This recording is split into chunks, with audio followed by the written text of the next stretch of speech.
বিজয় দিবসে মোদির টুইট, একবার উল্লেখ করলেন না বাংলাদেশের নাম। আমার দেশের মুক্তিযোদ্ধাদের এবং যারা চেতনার ট্যাবলেট খায় সবসময় অজ্ঞান হয়ে থাকে ইন্ডিয়ার প্রেমে, তাদের কোনো প্রতিক্রিয়াই দেখতে পাই নাই।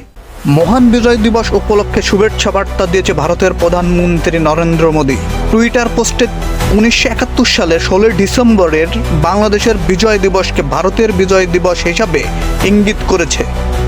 পোস্টে একবারও বাংলাদেশের নাম উল্লেখ করা হয়নি। সিন্ধু পারের মানুষ, গঙ্গা পারের মানুষ, পদ্মা মেঘনা, আমরা তো ভারতীয়।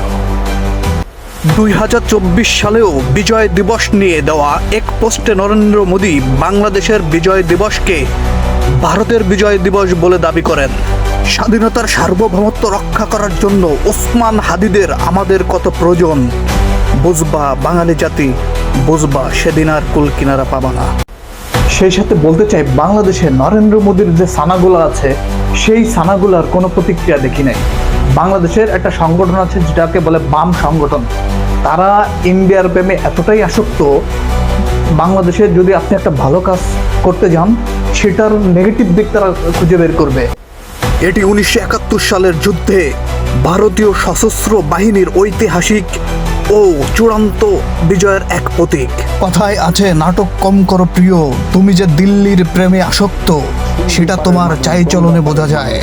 স্বাধীনতার সার্বভৌমত্ব রক্ষা করার জন্য আজ জাতিকে ঐক্যবদ্ধ হওয়া এতটাই জরুরি, যা আমাদের ভবিষ্যৎ প্রজন্মকে সুরক্ষিত করবে। You are welcome Narendra Modi. কি লিখেছিলেন নরেন্দ্র মোদী, চলুন বাংলায় ট্রান্সলেশন করে দেখে আসি আমরা। নিঃস্বার্থ সেবা আমাদের জাতিকে রক্ষা করেছিল এবং আমাদের ইতিহাসের গর্বের মুহূর্ত।